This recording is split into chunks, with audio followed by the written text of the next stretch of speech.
یہ انشاءاللہ تعالی ہاکی دوبارہ ریوائیو کرے گی اور انٹرنیشنل لیول پہ ریوائیو کرے گی۔ صدر Pakistan hockey federation brigadier retired Khalid Sajjad Khokhar نے کہا جلد مزید ہاکی لیگز کرائی جائیں گی۔ انشاءاللہ آپ دیکھیں گے کہ بچے جو ہیں ہم نے گراس روٹ کی ہاکی بڑی تگڑی ابھی اچھی ہو گئی ہے کہ ہماری ہر وقت راؤنڈ دا کلاک کہہ لیں راؤنڈ دا ایئر ہے وہ ہماری چل رہی ہے، اور اس کے ساتھ بچے جو ہیں انوالو ہوتے ہیں۔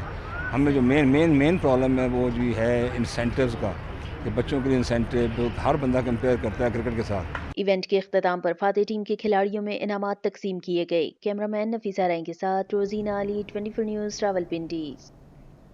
گمشدہ بچوں کی تلاش میں مدد کے لیے روشنی ہیلپ لائن نے موبائل اپلیکیشن متعارف کروا دی۔ ترجمان سندھ حکومت مرتضی وہاب کہتے ہیں کہ گزشتہ 2 ماہ کے دوران 65 بچے لاپتہ ہوئے جبکہ 55 بازیاب کرائے گئے۔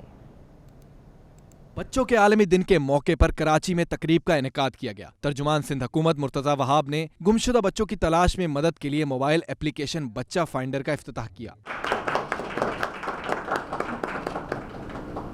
بیسک انفارمیشن ہم نے ریکوائر کی ہے، اس کے اندر نام اور فون نمبر ریکوائرڈ ہے، باقی جتنی انفارمیشن آپ دے سکیں اتنا اچھا ہے۔ اور اس کے بعد آپ نیکسٹ پہ جائیں پلیز۔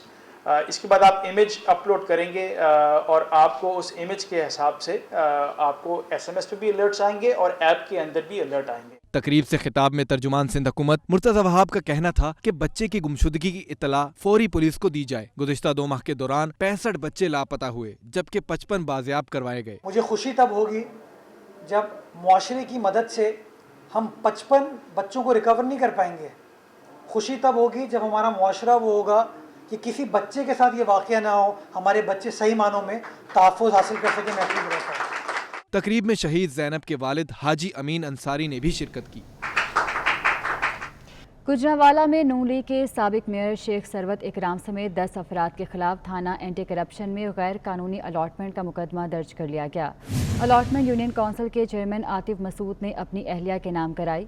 مقدمے میں دونوں میاں بیوی کو بھی نامزد کیا گیا ہے۔ آپ کو اپڈیٹ کر رہے ہیں گجرانوالہ سے، جہاں پر نون لیگ کے سابق میئر شیخ ثروت اکرام سمیت 10 افراد کے خلاف تھانہ اینٹی کرپشن میں غیر قانونی الاٹمنٹ کا مقدمہ درج کیا گیا ہے۔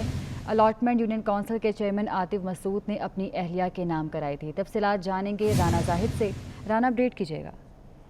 ہاں جی بالکل، گجرانوالہ میں جنرل بس اسٹینڈ کی جو تحقیقات ہے وہ مکمل کر لی گئی ہے۔ گجرانوالہ کی اینٹی کرپشن کی جانب سے سابقہ میئر گجرانوالہ اور اس کے ساتھ 10 افراد کے خلاف مقدمہ درج کر لیا گیا، جبکہ FIR کے متن میں یہ واضح طور پر تحریر کیا گیا ہے کہ سابقہ چیئرمین ہے عاطف مسعود بٹ، جنہوں نے اپنی بیگم کے نام پر یہ ریلیز کروائی تھی اور اسٹام جعلی اس میں جو تاریخیں تھی ان میں رد و بدل کر کے یہ کیا گیا تھا۔ تو اینٹی کرپشن گجرانوالہ کی جانب سے سابقہ میئر گجرانوالہ شیخ ثروت اکرام سمیت 10 افراد کے خلاف مقدمہ درج کر لیا گیا۔ جی ٹھیک ہے، بہت شکریہ آپ کا۔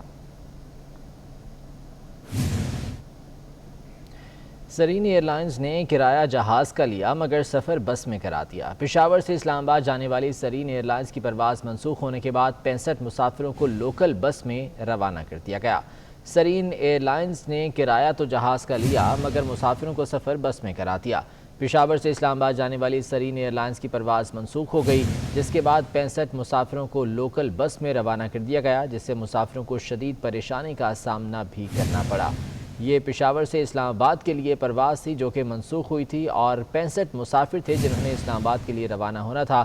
تاہم اس پرواز کے منسوخ ہونے کے بعد ان مسافروں کو لوکل بس کے ذریعے اسلام آباد روانہ کر دیا گیا، جس سے مسافروں کو شدید پریشانی کا سامنا بھی کرنا پڑا۔ مسافر نے ویڈیو بنا کر سوشل میڈیا پر وائرل بھی کر دیے۔ سمر عباس ہمارے ساتھ موجود ہیں، ان سے اس بارے میں مزید جان لیتے ہیں۔ سمر، یہ کیا معاملہ ہوا اس طیارے کے ساتھ؟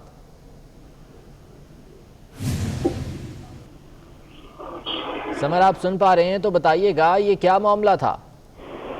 ہاں جی بالکل، دیکھیں یہ سرین ایئر لائن کی پرواز تھی جو کہ پشاور سے اسلام آباد آنی تھی، تاہم اس میں بار بار اس کو تاخیر ہوئی اور اس کے بعد یہ پرواز کینسل کر کے 65 مسافروں کو لوکل بس کے ذریعے اسلام آباد روانہ کیا گیا، جس پر مسافروں نے ویڈیو بنا کر سوشل میڈیا پر وائرل کر دی۔ ان کا کہنا تھا کہ کرایہ جہاز کا لیا اور سفر بس میں کیا گیا۔ انتظامیہ سول ایویشن کے جو اتھارٹی ہے وہ اس بات کا نوٹس لیں۔ جی ٹھیک ہے سمر عباس، بہت شکریہ آپ کا۔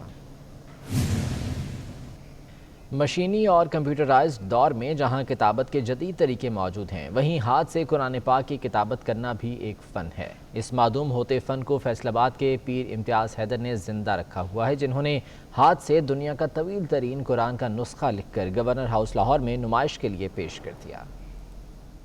ہاتھ سے لکھے گئے قرآن پاک کی لمبائی 3411 فٹ اور چوڑائی 27 انچ رکھی گئی ہے۔ قرآن مجید کا وزن 300 کلو گرام سے زائد ہے۔ قرآن مجید کے اس سال کے دوران تحریر کیا گیا۔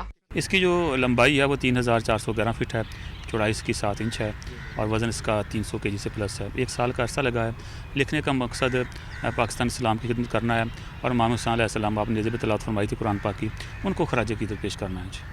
اور اب فردر اس کو کہاں رکھنے جا رہے ہیں؟ اس کو ہم جیسا کہ میرے دوست بٹی صاحب نے اناؤنس کیا ہے، فیصل آباد میں ماڈل سٹی ستیانہ روڈ کے اوپر ہم اس کا میوزیم بنا رہے ہیں اور جتنے بھی نسخے میں نے لکھے ہیں قلمی وہ سب وہاں پہ رکھے جائیں گے تاکہ وہاں اس کی زیارت کر سکے۔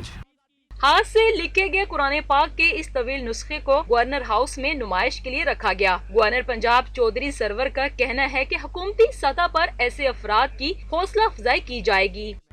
الحمدللہ قرآن پاک کو ہاتھ سے تحریر کرنا سلف ساحلین کا طریقہ اور سنت ہے۔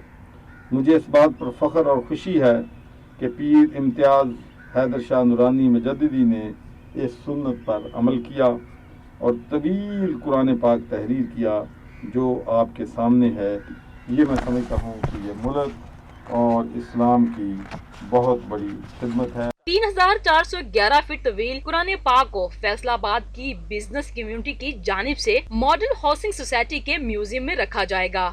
میں پیر صاحب کو اپریشیٹ کرتا ہوں کہ انہوں نے پاکستان کا نام روشن کیا پورے دنیا میں اور دنیا کا سب سے بڑا قرآن پاک جو ہے وہ تحریر کیا۔ اسی وجہ سے جو ہے وہ میں نے ان کا ساتھ دینے کا سوچا۔ موٹیویشن ہے دوسرے لوگوں کے لیے بھی کہ وہ بھی اس طرف آئیں اور اسلام کی خدمت کریں اور پاکستان کا نام روشن کریں۔ یہ قرآن پاک کا واحد نسخہ ہے جسے ایک ہی ہاتھ نے تحریر کیا ہے۔ پیر امتیاز حیدر نے اللہ اور اس کے رسول کے ساتھ محبت کے اظہار میں 1 سال کی انتھک محنت کے ساتھ ہاتھ سے قرآن لکھا ہے۔ وہ چاہتے ہیں کہ ایسے لوگوں کی حوصلہ افزائی کی جانی چاہیے۔ کیمرامین ابو بکر شان کے ساتھ سعدیہ خان، لاہور۔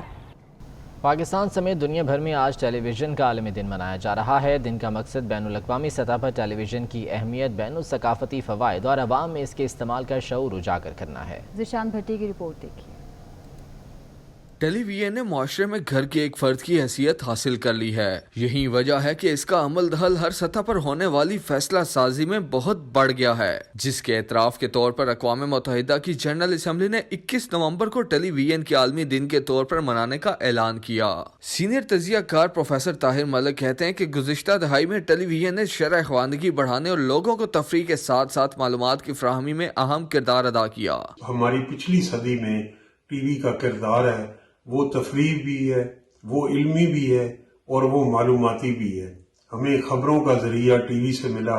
سوشل میڈیا کا بڑھتا ہوا استعمال ٹیلی ویژن ویورشپ کے لیے مستقبل میں سب سے بڑا چیلنج بنتا جا رہا ہے۔ سینئر صحافی ثناء اللہ کا کہنا ہے کہ سوشل میڈیا کے آنے سے ٹی وی کے ناظرین میں فرق پڑا ہے، مگر ٹی وی کی اپنی افادیت ہے۔ ٹی وی ایک اپنا میڈیم ہے اور اس کو دیکھنے والے بھی ڈیفرنٹ ہے اور سوشل میڈیا کے آنے سے یقیناً تھوڑا بہت فرق پڑا ہے، لیکن ٹی وی کی جو ایک اہمیت ہے وہ ختم ہو نہیں سکتی۔ پاکستان میں نجی ٹیلی ویژن چینلز کی تاریخ اتنی پرانی نہیں۔ ایک وقت تک پورے ملک میں صرف سرکاری ٹی وی کا توتی بولتا تھا، پھر نجی ٹیلی ویژن آنے لگے اور دیکھتے ہی دیکھتے نیوز چینل سے لے کر سپورٹس اور انٹرٹینمنٹ سمیت کئی موضوعات پر بنے چھوٹے بڑے چینلز کی لائن لگ گئی۔ ذیشان بھٹی، 24 نیوز، اسلام آباد۔